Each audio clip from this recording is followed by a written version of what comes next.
Chances are, if you're watching this video, you're not hungry. Well, maybe you're hungry, but you're definitely not starving if you're watching this video. You're not wondering, where is my next meal coming from? You don't think about those things on a regular basis if you're watching this video. And I don't just simply mean that because you've got access to a computer or the internet. Here's what I specifically mean.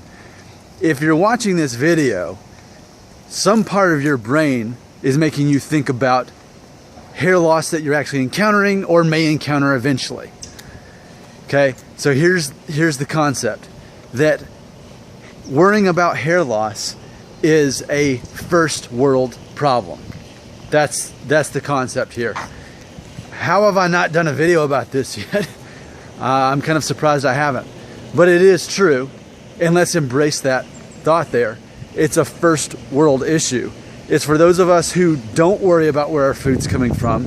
Our government is stable enough that things aren't completely falling apart. We're not in a war-torn area where there's bombs going off. Life is good enough for us to not have to worry about it. I suppose if we were in third world countries right now going bald, we probably wouldn't think about it much because we'd have a lot of things distracting us. Horrible analogy, probably, but it makes me think of anorexia. What's the other one where you throw up? Something? Bulimia, is that right? You know, correct me if I'm wrong, please, because I assume I'm wrong half the time at least, but my understanding is girls who suffer from eating disorders, because it mainly is females and not males that suffer from that, typically they're not lower class people. They're typically not lower income, lower educated people. They're typically middle class or upper class, but they're people of a certain demographic to where they've got they're able to actually get to worry about that.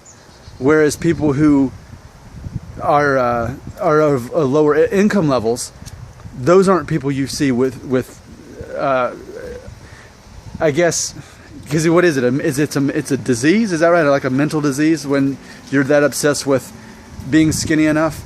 But I never had thought about that it affects a certain class of people that are already have enough. So I kind of feel, and again, maybe a horrible analogy here, but those of us who are spend enough time to think about our hair loss and to watch videos on it and to make videos on it, perhaps it's only proof that we're living in the first world, that we get the privilege to even think and worry about that. Isn't it a privilege to worry about our hair loss?